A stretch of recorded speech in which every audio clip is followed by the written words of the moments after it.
Vraiment, si l'indécence avait un nom, je pense qu'il porterait le titre de cette vidéo parce que... Voilà, on va parler d'achat du mois et il en manque deux parce que je les ai revendus entre temps. Yay! Bonjour à tous, j'espère que vous allez bien, j'espère que vous avez pris votre meilleur thé, café, tasse d'eau. J'ai oublié la mienne, mais on va faire en sorte que cette vidéo ne dure pas des heures et des heures. Et c'est parti, je vais vous montrer tous les achats du mois, il y en a 14. Oui, oui, c'est bien entendu 14. Rappelons que cette personne était trop fière d'elle début d'année parce que ça y est, je me fixais un budget de livres que je ne dépassais pas, vraiment trop contente, trop fierté, ma palle descendait. Et écoutez, c'est pas grave, on va dire que c'est juste pour ce mois-ci alors que ça fait 2 mois que ça dure. Et voilà, c'est parti, je vais vous montrer tous les livres qui ont rejoint. Non pas ma palle, il y en a très peu qui ont rejoint ma palle parce que ce mois-ci, on est le 19. Ouais, on est le 19 mai à l'heure où je tourne ça et j'ai déjà lu 12 livres ce mois-ci. Donc voilà, 12 livres lus sur 14 achetés, je pense que le ratio est pas trop mal. Je vais arrêter de raconter ma vie et on va commencer tout de suite. Le mois avait moyennement commencé puisque je m'étais acheté The Love Deception de Elena, je ne sais plus son nom, de toute façon la couverture est à l'écran. Je crois que vous avez déjà eu le récap de la semaine où j'en parle, c'était sympa mais sans plus. Très bonne première moitié, gros coup de cœur pour la première moitié, beaucoup moins pour la deuxième. Entre temps je l'ai revendu et j'espère qu'il a fait une heureuse, techniquement oui. Je me suis aussi acheté Love in the Brain de Ali Hazelwood dans cette magnifique édition. Pareil, je l'ai lu, je l'ai beaucoup aimé, même si c'est pas un coup de cœur, je crois que j'ai mis un 4 sur 5 donc c'est pas non plus ma lecture préférée de l'année. Mais c'était très chouette, j'ai bien aimé et voilà, j'ai gardé cette superbe édition. J'ai hésité à la vendre pendant un temps parce que je l'ai bien aimé, mais je sais pas si je le relirai un jour, donc voilà, pour le moment je suis indécise et je le garde, mais vous verrez si un jour ou pas il pop sur Vinted. J'avais oublié la tant attendue sortie du 3e tome de Naviera, qui est un webtoon absolument incroyable, je l'aime beaucoup, c'est mon webtoon préféré de chez Kabooks, c'est mon webtoon préféré, l'histoire est trop bien, c'est un vieux monsieur qui a toujours rêvé de faire de la danse mais qui a jamais osé. Là il a 70 ans, il est à la retraite, il était très serviable, enfin il est très serviable parce que c'est toujours le cas, et un jour il décide d'être égoïste et de pousser les portes d'une école de danse. Il va rencontrer ce jeune garçon et lui c'est un peu l'antipode, le garçon très réservé, qui se mélange pas avec les autres, qui a une histoire de vie compliquée, un passé aussi assez sombre quelque part. Il a été blessé, du coup il a pas pu intégrer je ne sais pas quel ballet ou quel truc de danse, et du coup il essaye de se remettre de sa blessure et il voit pas d'un très bon oeil un monsieur de 70 ans qui décide de se mettre à la danse. Et va naître une amitié entre les deux et c'est trop bien. Et je déteste les récits intergénérationnels parce que pour moi c'est souvent, très souvent, irréaliste, mal fait. Vraiment je travaille auprès de personnes âgées et je peux vous dire que la réalité de la vieillesse c'est pas celle qu'on dépeint dans les romans et c'est un truc qui me saoule, le manque de réalisme. Là-dedans c'est trop bien. Genre le monsieur, à longueur de journée, il se plaint d'avoir des douleurs aux articulations. Genre merci, enfin un vieux qui a de l'arthrose et c'est réaliste. Et c'est pas pour autant qu'il s'empêche de vivre, juste tout ce qu'il voulait faire et tout ce qu'il faisait avant, bah il peut plus le faire comme précédemment à cause de l'âge. Et voilà, c'est le 3e tome, je vous invite à découvrir cette saga, elle est trop bien, je l'aime trop, c'est un coup de cœur à chaque fois, et là j'étais là, oh ça va, c'est sympa, mais c'est pas non plus trop, j'ai chialé.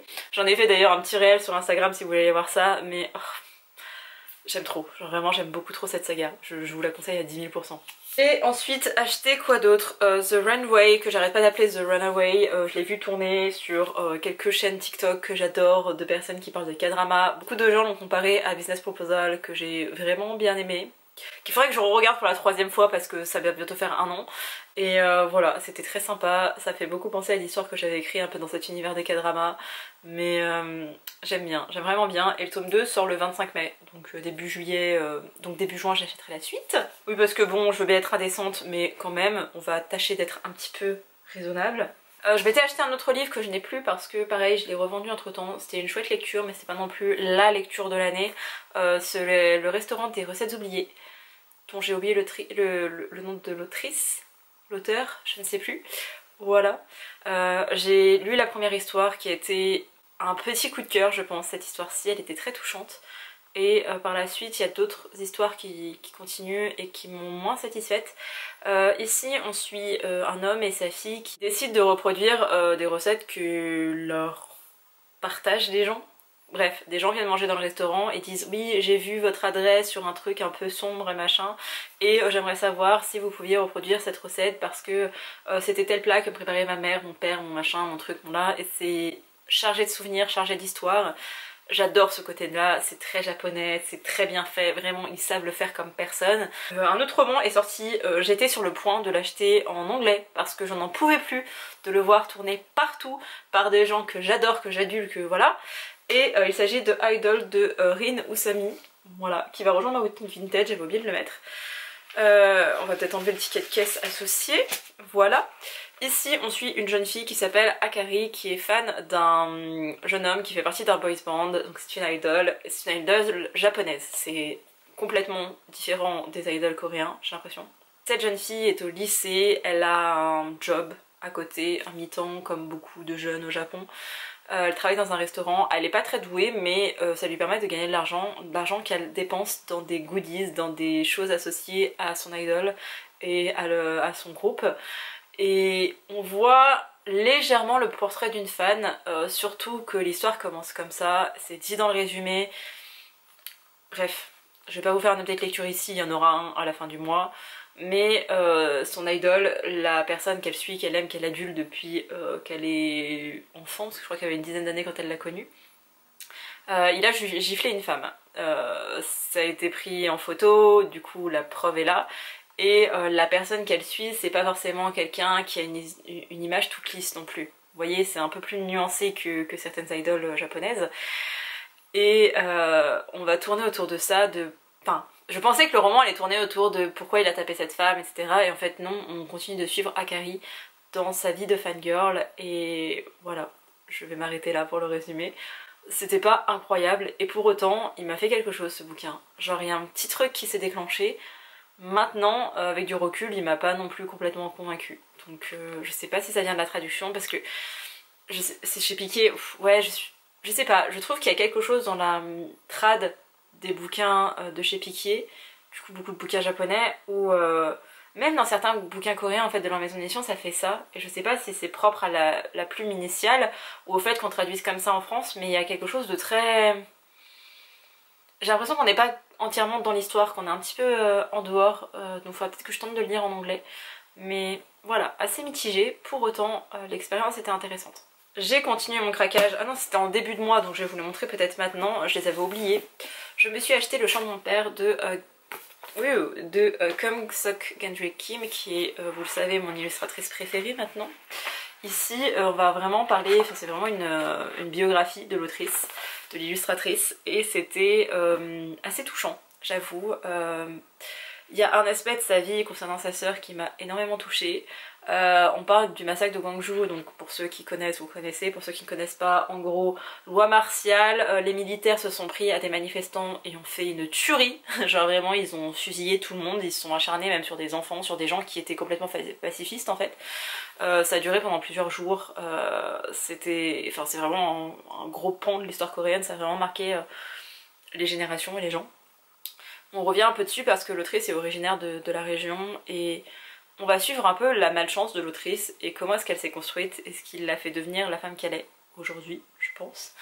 Et Le Chant de mon père parce que son père était chanteur et de base ce sont des paysans, ce sont des gens qui gagnaient pas énormément d'argent mais qui étaient bien avec leur vie à la campagne. Par contre quand ils montent à Séoul, c'est pas la même vie qui les attend et on voit un petit peu tout ça, on voit la différence de classe sociale. Très intéressant, franchement c'était hyper intéressant. Si vous aimez l'histoire de Corée, vous allez aimer celui-ci, même si ça retrace pas toute l'histoire de Corée, parce que c'est l'histoire vraie d'une vraie personne.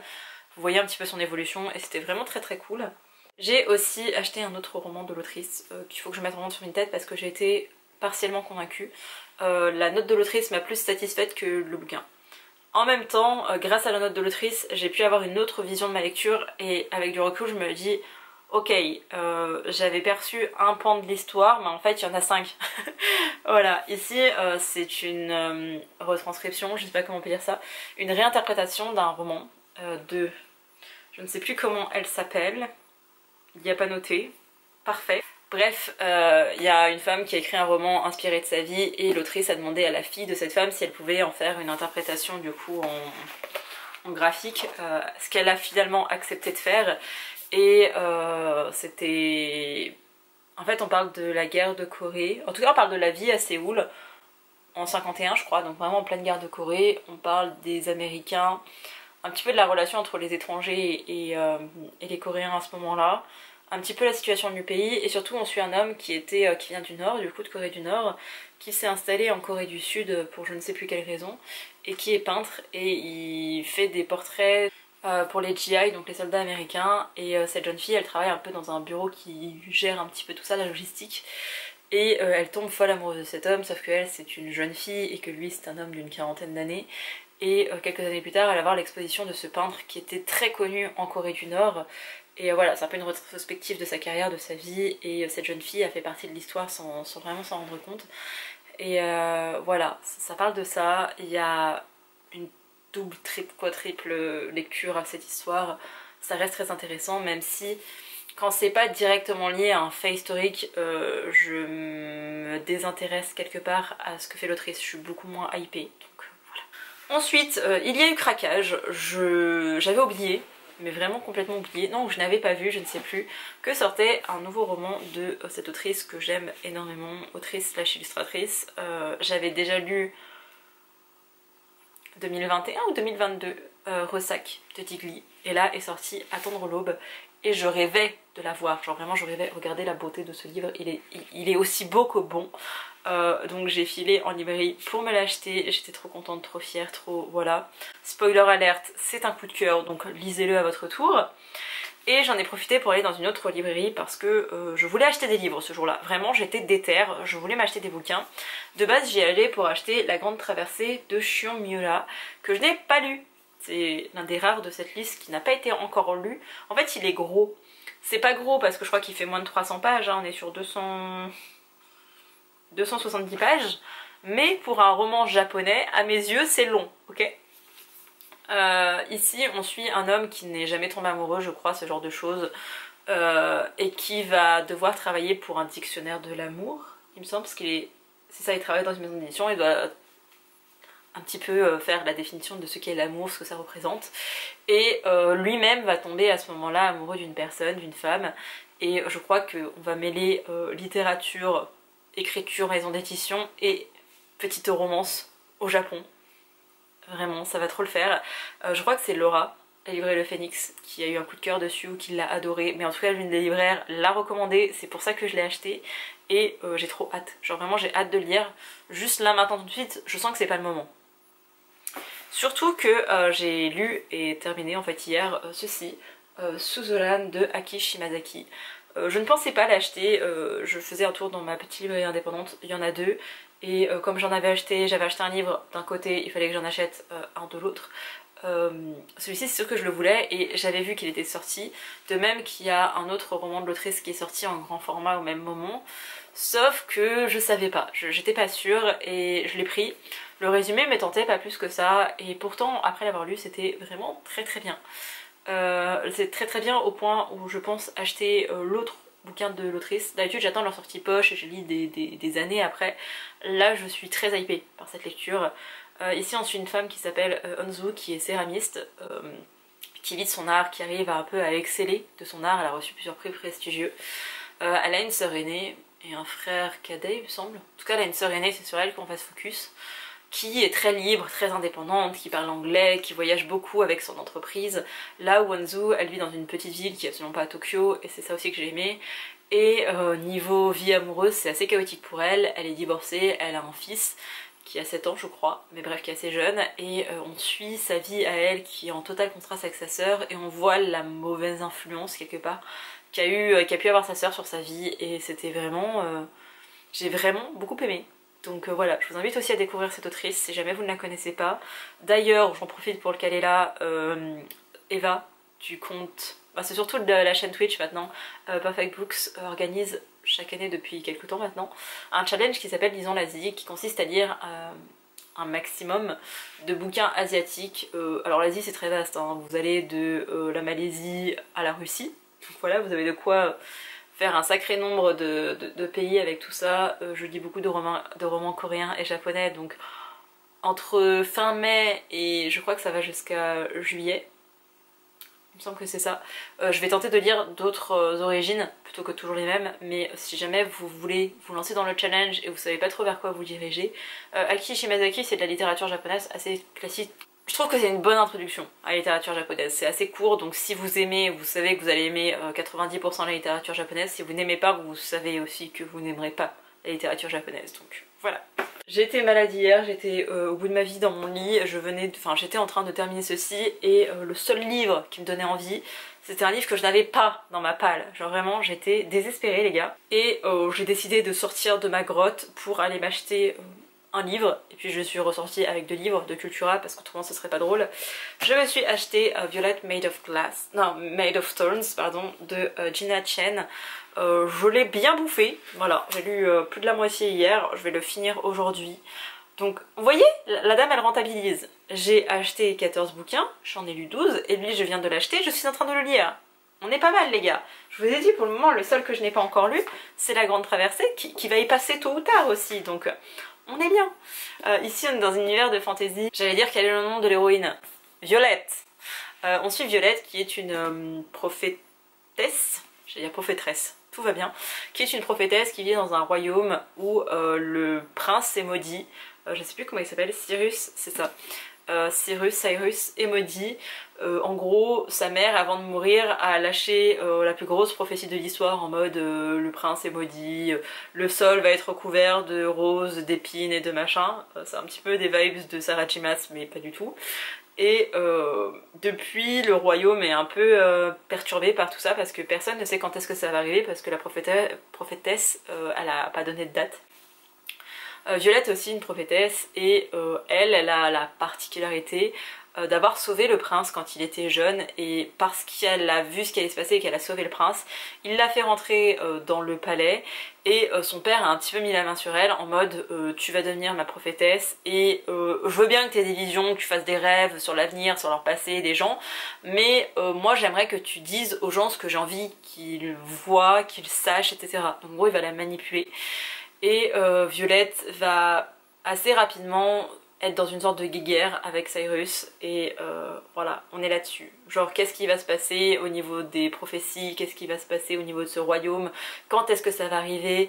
Il me semble que c'est un one-shot et je prie et espère que ce soit un one-shot parce que j'en ai marre des sagas fantasy, parce que je ne lis jamais les seconds tomes, mais voilà, c'est très très sympathique. Je suis encore en train de le lire, je ne regrette pas parce que je l'avais découvert il y a un moment.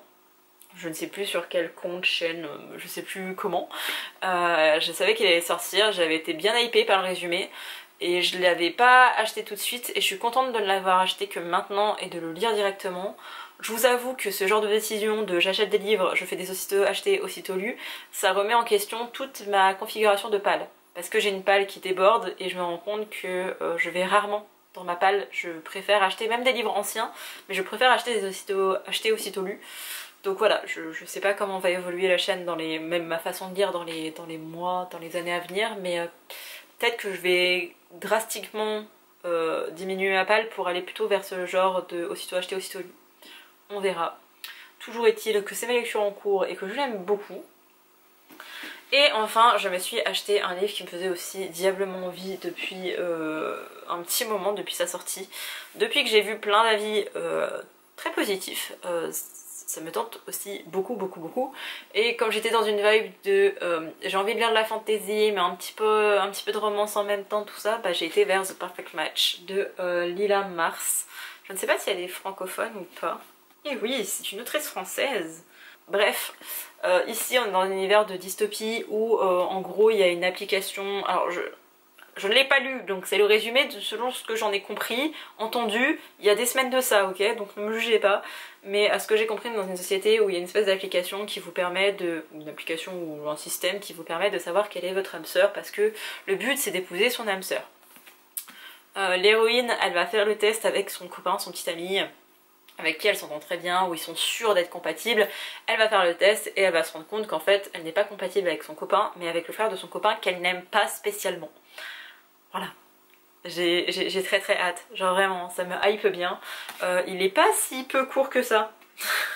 Je sais pas si c'était très français ce que j'ai raconté, mais comme ça on dirait qu'il fait genre 300 pages, mais je crois qu'il en fait 600. Hein. 533. Donc ouais, on est pas trop mal. Je sais pas si j'irai juste après ma lecture, peut-être que je calerai ma petite lecture japonaise du coup. Mais je suis pas peu fière de vous dire que ce sont les seuls deux livres que je n'ai pas encore lus pour cet énorme book haul. Voilà, donc vous savez à peu près de quoi je vais vous parler en fin de mois dans mon update lecture, parce que oui, j'ai décidé de reprendre les updates lecture, les points lecture, les bilans lecture, appelez ça comme vous voulez. J'en ai sorti une pour le mois de mai, ça a globalement bien plu et bon, c'est cool. Donc voilà, je recommencerai ça. J'aime bien avoir un petit récap des lectures que j'ai faites. Juste mon prochain update lecture risque de durer 1h30 voire 2 heures, parce que si j'en suis à 12 livres lus le 18 mai, si je continue sur la lancée, on va être sur une ouais, 16-17 livres. Voilà, donc il va falloir du temps pour parler de tout ça. Bref, j'espère que cette vidéo vous a plu et moi je vous dis à bientôt pour une prochaine. Bye!